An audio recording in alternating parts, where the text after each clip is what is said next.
Welcome, friends, to LoveTalk Network. I am Cathy Indebrock in studio with Coach Kerri Brinkater and Marlene McMichael. Friends, we are real people sharing real stories about God's love. And we are grateful to be here with you today. In 1 week is the 250th anniversary of America. Coach Kerri, Marlene, I cannot believe it.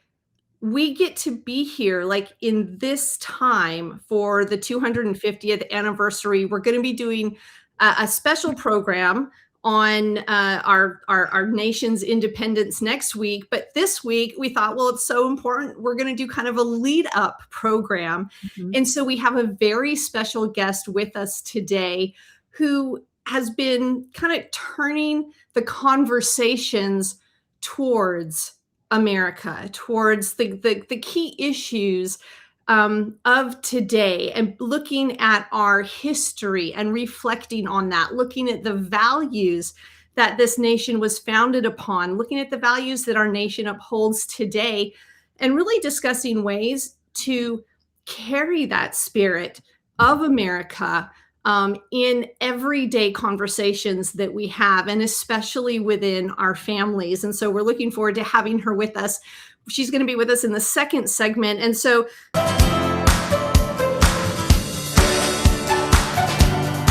Coach Kerri and Marlene, I just want to get your perspective on, the 250th anniversary. Are you guys excited about it? Have you been planning for it? Do you have plans for the day? Well, I'll go first.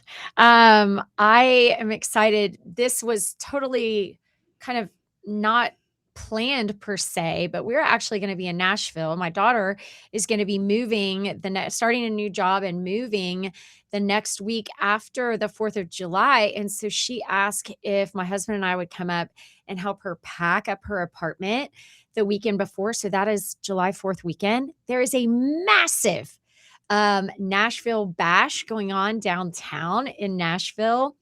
I think we're going to brave the crowds and go down there, and they're going to have, all of these amazing artists down there singing, comedians, a lot of my favorite people that I love listening to, that I love watching.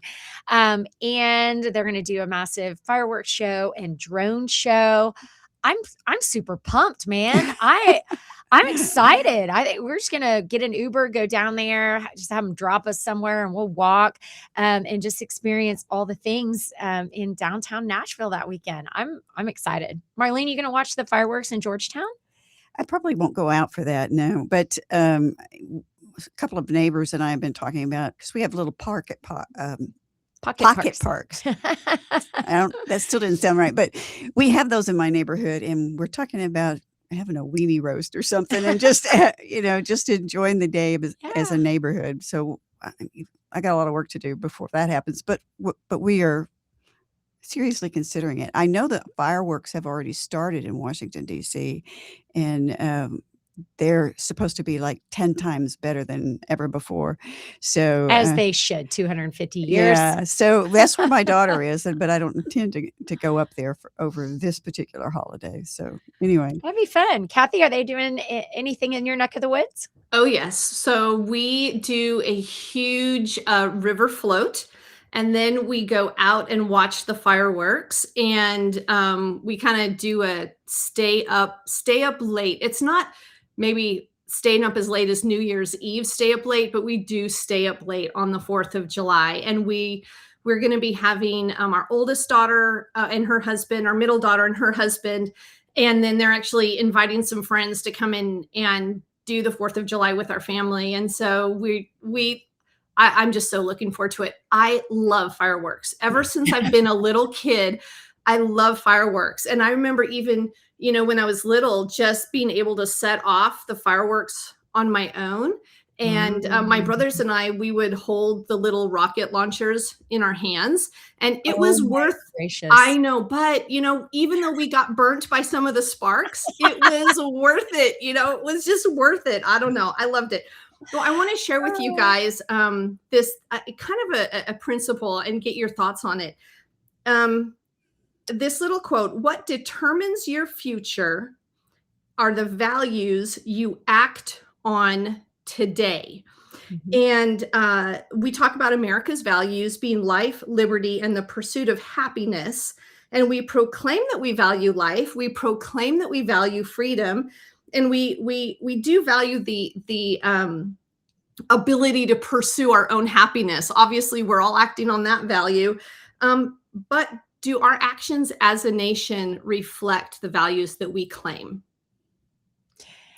It's a good question, Kathy, and it's something to ponder. I think we have to be even more entrenched in our local governments at this point, and making sure that we are electing people who have the same values, morals, and ethics as we do, that we have to really search around us. And frankly, at church recently, we've been studying the book of Judges, and it's come up over and over and over again that if godly people don't step up, somebody else is going to.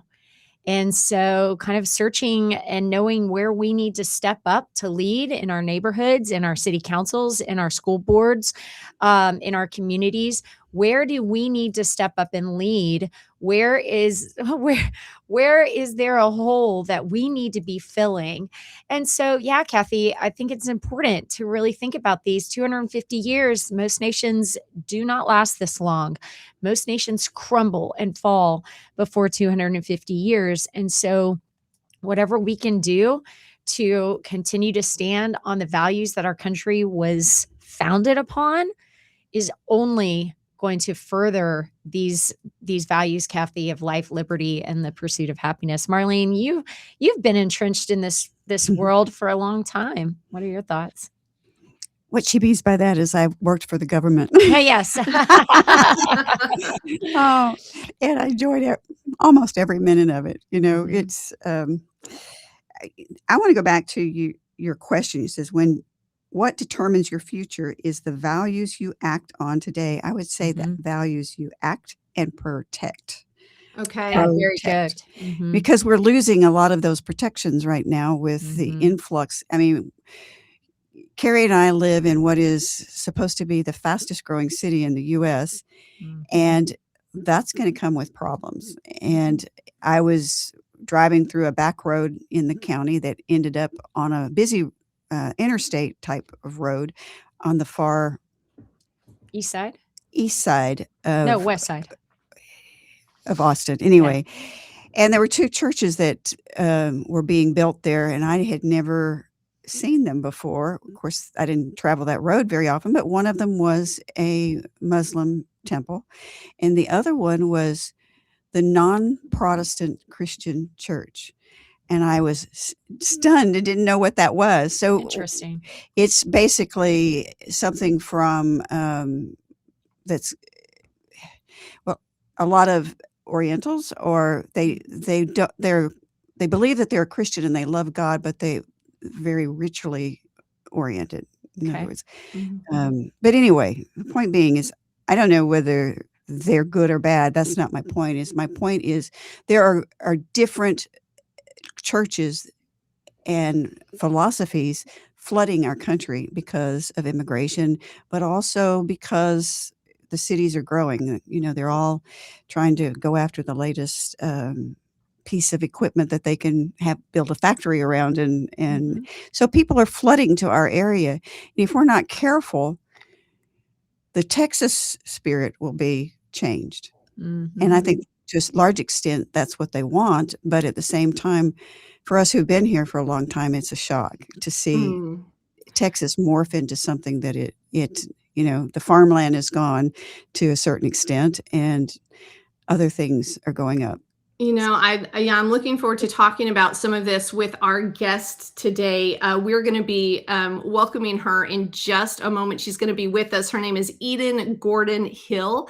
So she is a veteran's spouse, a radio host, a business owner, and a former candidate for North Carolina's 13th District House of Representatives. So she is engaged and active. And over the last 25 years, she has developed expertise in strategic communications and public relations. And this is how I see her. She is a connector. Above all else, she is a connector. She enjoys building relationships that break barriers and strengthen the values of country, faith, and family. That is what she would say she is all about. And she's also a weekend host of the All American Book Club, where she provides a platform for kitchen table discussions around important topics as the next generation is developing. She wants to have these conversations around that family table to equip them and engage them. She discusses veteran affairs, healthcare, the White House, and most of all, she highlights stories, powerful stories that celebrate our nation's spirit. She now resides in North Carolina with her husband, a retired United States Army veteran. And we met her at the National Religious Broadcasters Convention, but we have known her because many of her clients we've actually had on our program, but we never even thought of having her. And so we're just thrilled to be able to welcome Eden Gordon Hill. And friends, I want to share the scripture with you that we are really setting today's program on. And it is this, straight out of 2 Corinthians 3:17, where God's word says, "Now the Lord is the Spirit, and where the Spirit of the Lord is, there is freedom."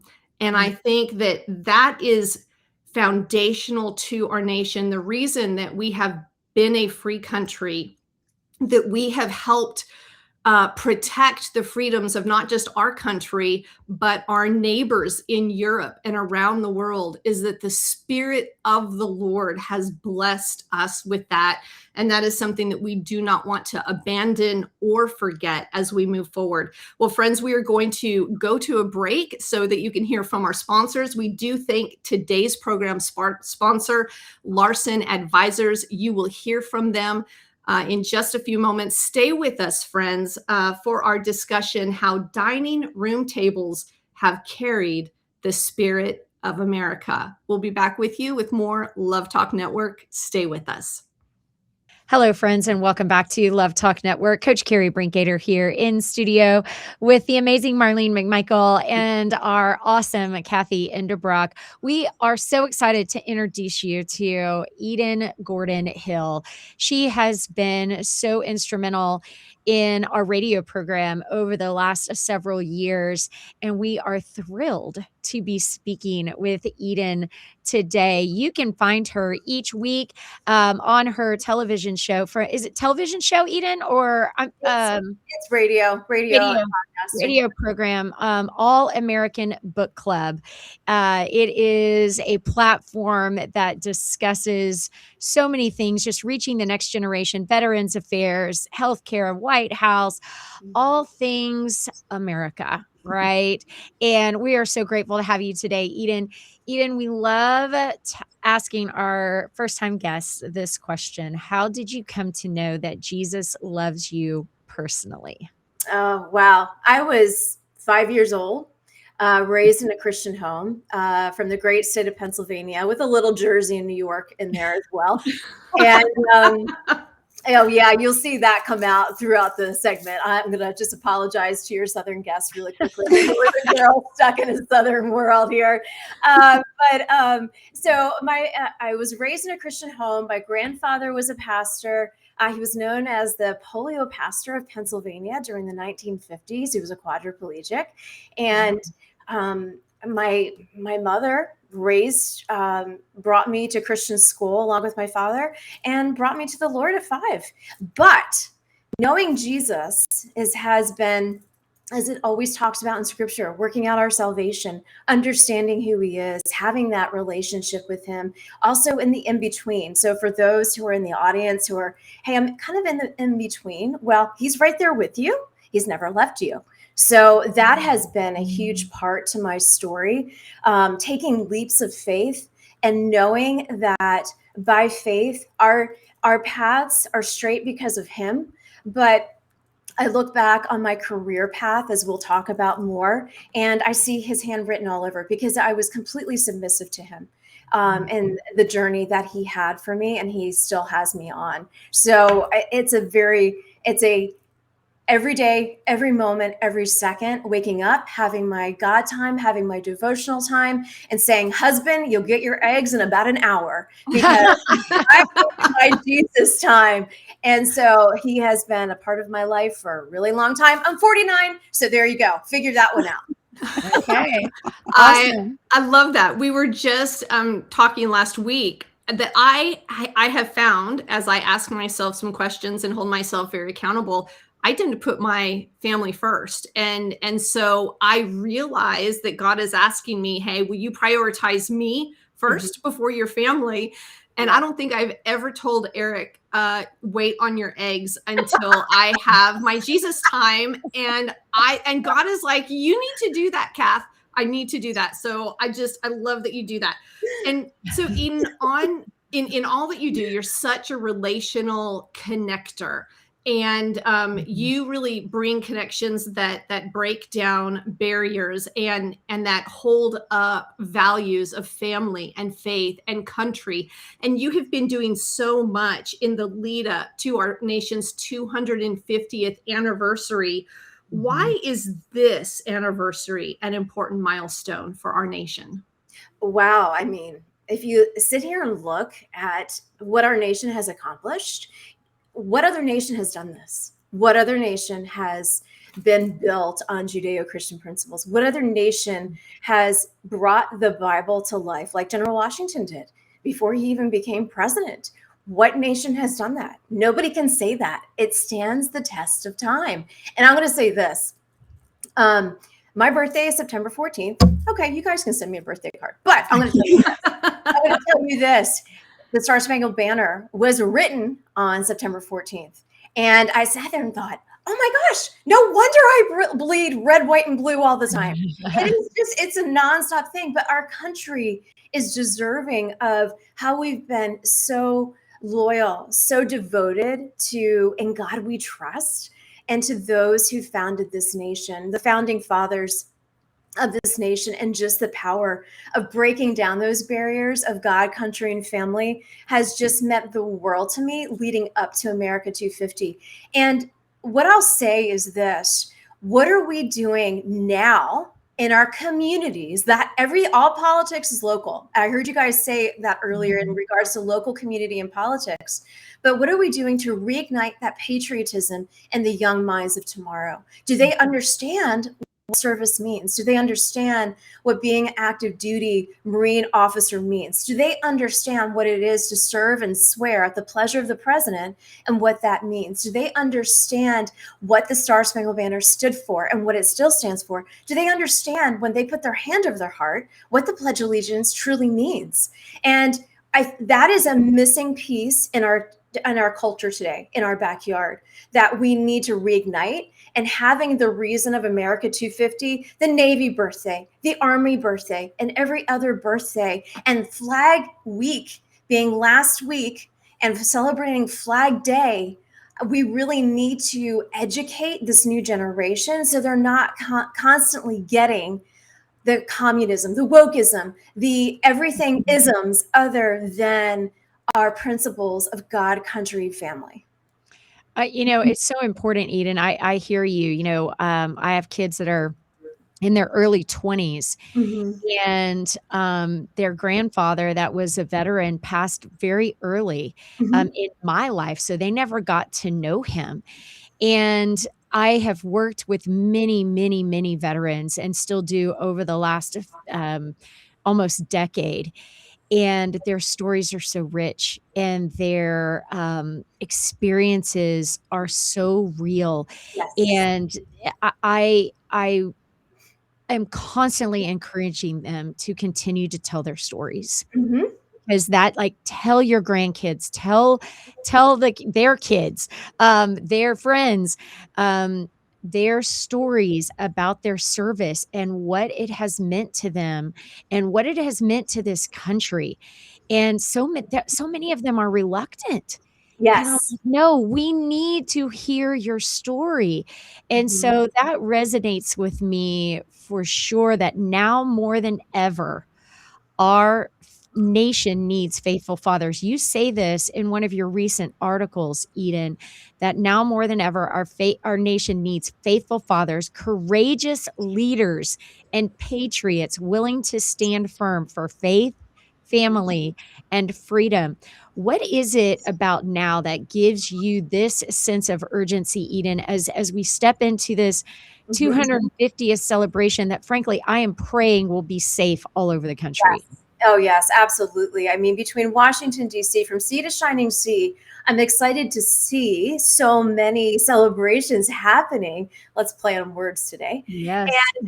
But the urgency that I am finding is this. Okay, we saw in our culture news last week, we saw all these Hollywood children coming out as transgenders. Mhm. Where in the world are the fathers? Where in the world are the mothers? They're out there trying to get clickbait for their culture aspects, but where are they in regard to these kids dealing with, I'm going to be a boy today instead of what God truly made me? Where are those fathers? And yeah, we can target Hollywood this whole segment, but my concern is this, and this goes back to another article I did, and you mentioned it in the introduction, the kitchen table discussions. Mhm. Ronald Reagan talked about it. The kitchen table discussions are the most powerful conversations we'll ever have in our nation. I said it when I was working on the Capitol Hill and in the White House. I said, you guys can speak all day long on the Senate floor, on the House floor. You can do executive orders, but really at the end of the day, our culture is going to be transformed, good and bad, back at our dinner tables. And how often do we actually sit down and get to have those conversations? How often is a parent present? Is it a grandparent or a caregiver raising these children? And these children are being misled by so much of, I'm going to hold up the phone. Mhm. And so the urgency I see is now more than ever before, like I cited. Are we going back to the basics of gathering around the table, having those conversations? I will tell you that in all of the popular furniture stores, you barely find a dining room table that's even available to purchase because you no longer see a dining room made in the newer homes today. That is an Mhm. issue within itself. So if we have the open floor concept, let's all sit around the island and talk. But are we really engaging, or are we on our phones engaging, eating, and moving on to the next thing? Hey, listen, I know we live in a very fast-paced environment, but that's no excuse. What is the real reason why we can't engage with our kids to prevent this from happening and protect their young minds from being turned into, well, maybe I should be another sex. Maybe I should dabble in this. So the urgency of fathers who lead the home, it's biblical. But Mhm. yet, where are they? And I want to cite this really quickly. I had a conversation yesterday in regards to a veteran ministry with a couple different organizations where they are wanting to reach out to the church. So, hey, you guys in the back row of churches, if you were just checking that box going on Sundays, you need to wake up. Because at the end of the day, we are seeing more young pastors who are left leaning and they're not standing up to what we truly believe, where the father is the head of the home. Call me old fashioned, but it's not old fashioned. It's not, it's biblical. And I love what you say, and I love the article that you wrote about being around the kitchen table. In fact, Eden, a few months ago, I wrote a program for LoveTalk Network that Cathy, Marlene, and I did together, and I called it "Make Meals Great Again." Yeah. Yeah. Absolutely. Because Absolutely. we just want to eat, right? We just want to eat, and it takes 12 minutes to eat. But a meal is where you sit and you talk about what's been going on today, and you talk about, Marlene's really great about this. Marlene likes meals, and I don't like cooking. Though. she doesn't like cooking, but she likes meals. Same here. Hey, there is a difference. But sitting around and talking about your day and just kind of decompressing or just laughing and just getting rid of the cares of the day, around the people that you love the most and that you care about the most is such a comforting thing. And so, my husband and I are recent empty nesters, and now is the time to be inviting people over to our homes in the evenings to enjoy a meal together, so that we can continue to be in community. I love this so much. Eden, did you grow up sitting around the dinner table and having meals together? Yeah, Yeah. whether we liked it or not, we did. And it was Right. it was a priority. I mean, my brother would sit to my left, my father to my right, my mom in front of me. And whether it was after baseball games, after chorus practice, or whatever, we made the time, no matter how late it was, we gathered around the table. And I always have those memories. And even during holidays, I know how much families love to get together at the holidays. But you sit there and say, even with this disorganization, this issues that we're seeing in the culture today, we still need to gather together with our family, whether we agree politically or not. We need to have those conversations. We need to still see each other and break bread and actually have those conversations together. And, COVID did us a service. It revealed so much where there was such a huge breakdown. But how are we 60 years later? Are we any better, or are we worse? And I'm honored and I'm so privileged that I get to live in a military community. It's very tribal. We get together at least once a month with a food truck, pull out our golf carts and our blankets and sit around. And it's really loud. Being in a Southern world, it's really loud because we're all Northerners. And we all enjoy the conversation, and we all love on each other's kids, and we all look out for each other. Mm-hmm. That's what it's supposed to be. Mm-hmm. I agree. It's supposed to be about community. You make a point in one of your articles that the tactics and technology that culture sold us as connection building have only promoted isolation. And I think that it is time that we reclaim that family community, that we make that a very high priority, around which other priorities then kind of have to fall to second and third place. You talk about, I know you have a retired military spouse, and you are just have such a background with the military. One of the things that I think about military men is that they understand sacrifice, and they are willing to do big and bold things. And you mentioned the trans community, Eden, and I think that sometimes we think our kids today are just wimps and they're not willing to do big and bold things. Yet I see this same principle that God calls us to, that our bodies are a living sacrifice, and they're meant to be a living sacrifice for Him. And I think military get that. But I think the enemy has kind of corrupted this. And so we see these trans kids who are doing these big and bold things, and presenting their bodies as living sacrifices to get chopped and changed and mutilated. And it breaks my heart because they have a heart to do big and bold things. And I think that if we would bring them together in healthy Christian community, if the church would step into that space, would wrap them up with the identity that is supposed to be first and foremost in their life as Christ, who made them, who created them beautifully and perfectly, if they would set aside every other identity except for that identity, that their lives, their futures, this country would be entirely different. How do we have those conversations around the table, Eden, those sometimes difficult conversations? Well, I mean, I'll make light of it for a second. You pick up a biscuit, you throw it at some people to get their attention. Yeah, I mean, seriously. I'm not going to say names, but I remember it was a Thanksgiving. I was with my family, husband's there. He makes the official one trip a year to the north, and he gets across the Mason-Dixon line, and he's fine.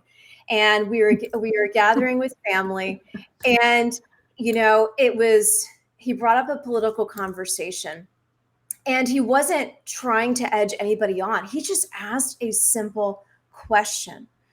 And the question had to do with President Trump. The question had to do you think he should be impeached?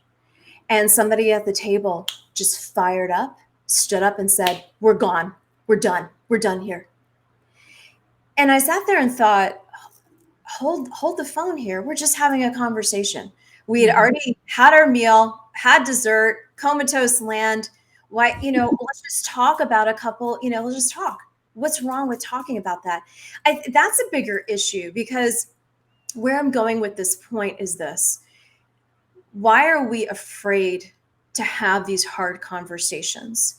It's like you don't talk about religion. You don't talk about politics when you go to the bars, when you go to church, when you go to, let's do all extremes. Well, Christ talked about all of those things in all those different locations, and he wasn't afraid to. So why we as Christians, why are we tightening up, buttoning up because of it being politically incorrect? And I think that's one of the bigger issues that we are not facing. We're not engaging in that political conversation. We're not engaging in these social, cultural, economic conversations. And one thing I will mention, when you mentioned my husband's military service and all of those who have served, I think a couple things. I remember seeing Pete Hegseth, our Secretary of War, when we saw the president have another assassination attempt on him. And I remember seeing the images of Secretary Hegseth, whose army as well, get up and prepare to run into the fire. My husband, at a church we used to attend, heard gunshots during the service and was the only one to stand up and run into the fire. We aren't having conversations that are raising our young minds to know what it is to run into the fire, male or female who want to serve. Amen. And those cultural, political, socioeconomical conversations need to be happening. Is we as Christians are doing such a disservice to we of faith for not having these conversations, because we want to stay politically correct. We want to stay on the right side of whoever's in office to make sure that we're not offending the very thin-skinned of whatever president is there. Why aren't we standing up in the public square? But here's another thing. You look to the public square and there's too much dependence on the federal government. Where had we lost our way? And why aren't we in the local communities working together to be independent of that? We are an independent republic last time I looked. Right. That is so true. I love when you talk about having these conversations and the church pressing into the conversation and not just shying away from it, and that we need pastors who will hold up biblical principles as they apply to the political decisions that are being made, rather than pastors who say, "Oh, abortion's not a biblical issue; it's a political issue." No, pretty sure it's a biblical issue, and we need to be standing up and really discussing it and seeing what the Bible has to say about it. This you highlight a political figure who beautifully and successfully married Bible and politics in times of war, and that is General George Washington. And you wrote it about him in this article, America's Founding Fathers, a Legacy of Service. And there's a quote that I love from that. You say, "Our nation's strongest trailblazers also bowed their heads in reverence and humility to God." And so, Eden, I would ask you this: when we have such an overwhelming history of men who courageously led and bowed their knee to the Almighty. Why is it that the liberal media and left-leaning political leaders are trying so hard to rewrite that history and convince us that our leaders and founding fathers were neither overwhelmingly Christian nor fully committed in prayer to the God of the Bible? I'm going to paraphrase what I heard Tulsi Gabbard say so well on a show. This is back during what I call the Biden administration. But to answer your question, I mean, seriously, come on. That is the funniest thing I've heard. For those listeners who did not get that, what did you call it? The Biden administration? Okay, that's hilarious. Yeah. But one thing I remember her saying, and it's a perfect answer, and I agree with her. That's why I'm citing this answer. The left don't want us to have any other God but themselves. Mm-hmm. And so to believe in a higher power than themselves takes away all of their power to control. And you see that, I did an interview, gosh, it was probably a week or two ago, but I sat there and thought, we live in the most powerful country in the world, where we see within the homeland and on the borders of the homeland, we see this Marxism, communism, socialism, wokeism already here and trying to break down the homeland. But yet we are serving a sovereign God. So with that, where are we as a nation praying for our leaders, no matter who is in office? Where are we as a nation back on our knees, as General Washington exhibited before he even became president? And it goes back to the Almighty Father, who was a huge part in the foundation of this nation. The liberals and the left want nothing to do with any higher power. They don't want us to believe in a higher power and give over that control. They will lose that control. They will lose those backdoor deals. They will lose the money under the table. And therefore, they will lose the hearts and minds to reignite and carry patriotism. Wow. That's a very weighty thing to say. Sobering. But sobering is another word. But the thing that distresses me, because when I was in government work, I kept walking the Capitol Hill, praying that God would turn the hearts of the fathers to the children to the fathers, that he would open up a window of heaven over that building and dismiss what was evil and bring about more that was good. But even then, and that was a few years back, they were all over the place in the Capitol. Mm-hmm. You could see them. The rotunda in different places. It's just, I'm afraid for this country right now. We have got to wake up. We've got to wake up our peers in faith and pray for our president, whether we like him or not, and pray for those he appoints, and pray for our military, a hedge of protection. We have got to, that's sort of the message that I keep putting out in my neighborhood among my friends there. We've got to turn around this country. Yeah. Oh, absolutely. Absolutely. I mean, the power of prayer, most important thing.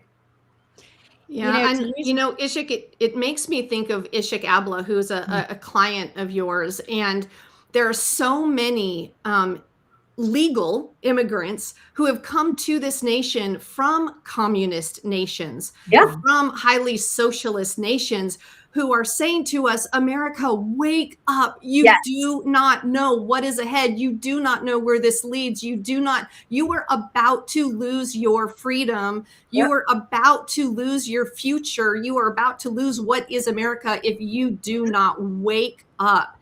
And I just agree with Marlene, and that it is time for us to wake up, to get up, to pull together as community, to have these conversations, to remember our history, turn back to God and to bend that knee?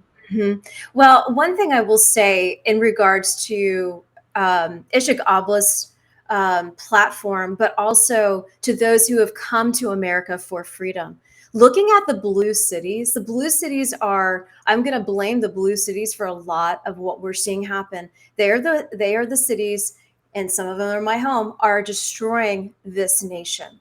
And when I sit there and look at the blue cities, I gave this example the other day.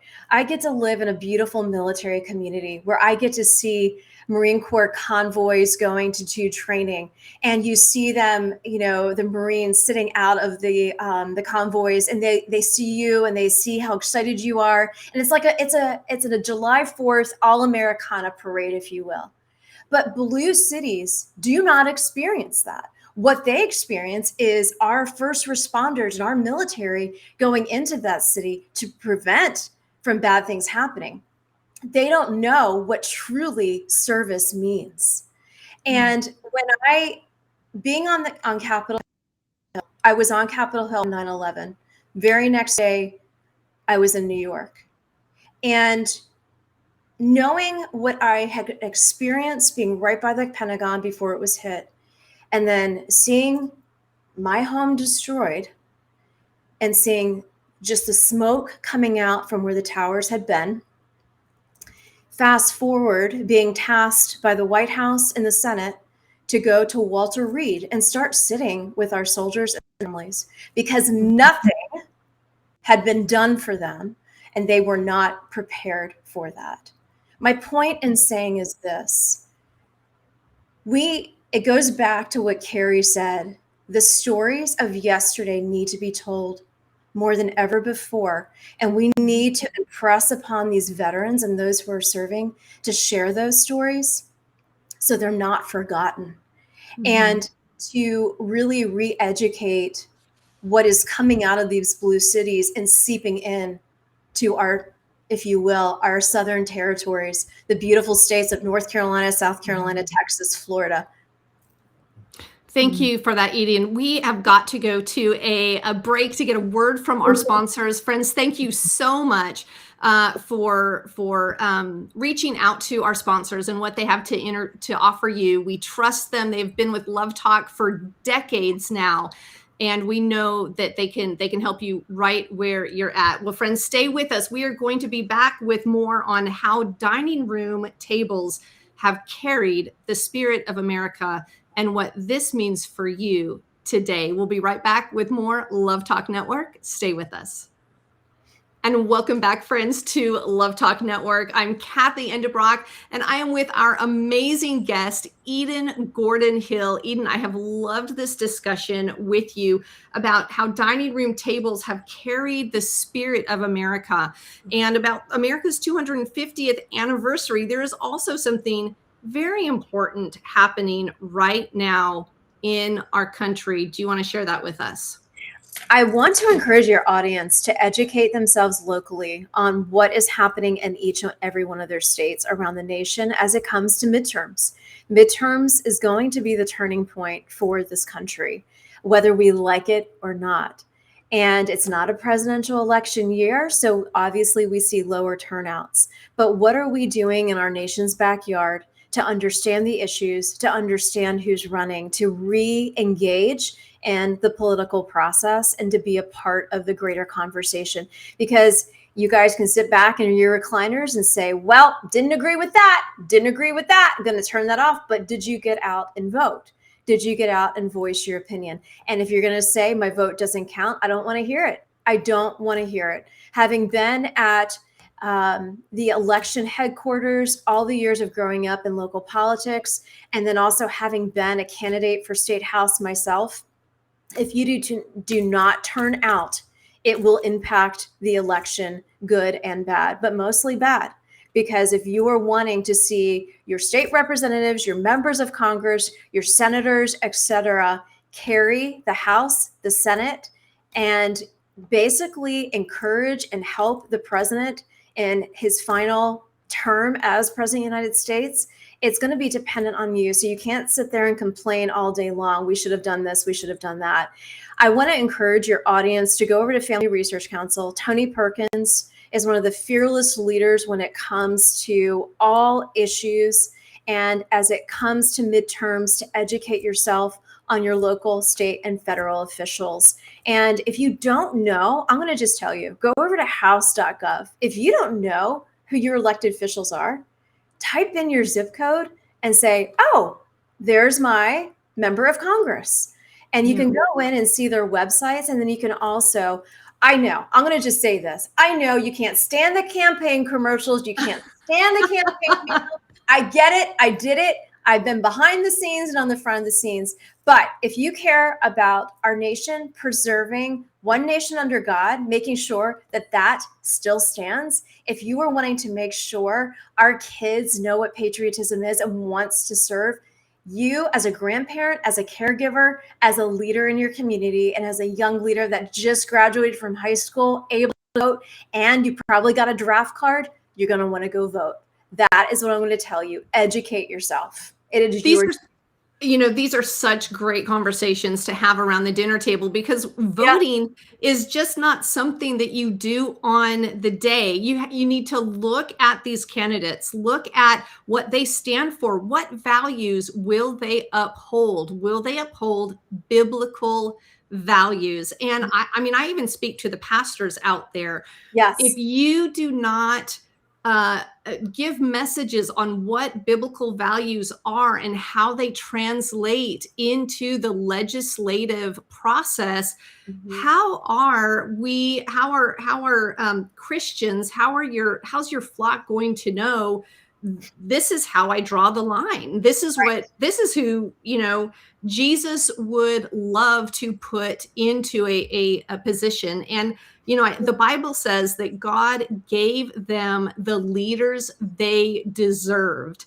Yes. And, I think that God will give us the leaders that we deserve. If we say, oh no, it's all in God's sovereign hand, and we don't bend the knee and do the work and get in line with him and vote biblical values, he's going to be like, you know what, if you guys don't care, all right, I'll give you what you deserve. But if we pray and we get in there and we humble ourselves and we just press into the mercy of God, we have the opportunity to vote for leaders that will uphold biblical values. I so love that. I'm excited about the Save America Act. The fact that we can just show an ID to vote. That's so easy. Everybody has an ID. My 16-year-old has an ID. Obviously, she can't use it in the biblical process or in the voting process until she's 18. Right. But it's not a hard thing to come by. And I was disappointed to see that we had 4 congressional leaders vote against it. I'm wondering the under the table money deal that happened there, honestly. But I'll tell you this, and kids, if you're listening, don't do this, but this is something I've always done. Whenever I go to the voting booth, whether I was from Pennsylvania, New York, North Carolina, I'd say, hey, wait a second, you need to see my ID. Oh, no, we don't. I'm like, oh, yes, you do need to see my ID. This is how important this process is. I'm going to say this to the kids out there and to the parents out there. Remember Sharia law? Remember those who fled communism, Marxism, socialism to come to this country? They don't have the right to vote over there. They are told what they can and cannot do. You get to wake up in a free bed with free air, and you have the protections of our United States military. And if you continue to not vote, you're going to lose that. You're going to lose your freedoms left and right. So you need to educate yourself and be a part of the local community and local politics. I know people don't like it, but you're going to lose your freedoms if you don't. You really are. I hate to be that drastic, but there's so much truth in that. Yeah, well, I think I want to say Afghanistan, but that just sounds wrong to me. I know that there is a nation in the Middle East who basically outlawed female education They are no longer allowed to go to school. They are no longer allowed to go to college. And that's Sharia. That is what should they do not value women.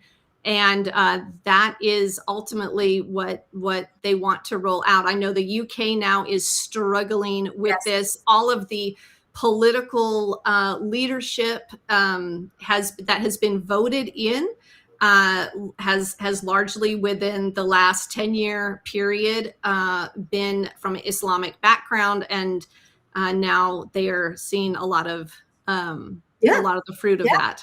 Yeah. Well, you guys know Brad Brandon, who I also represent. He just got back from Nigeria, and all the attacks that are happening over there, Islamic terrorists that are killing the persecuted church, that are killing our Christians over there. He has started an organization across Nigeria to help the widows and the orphans. But let's just talk about that for a second. These widows, he's now teaching how to have a business, how to take and be self-sufficient, how to not depend.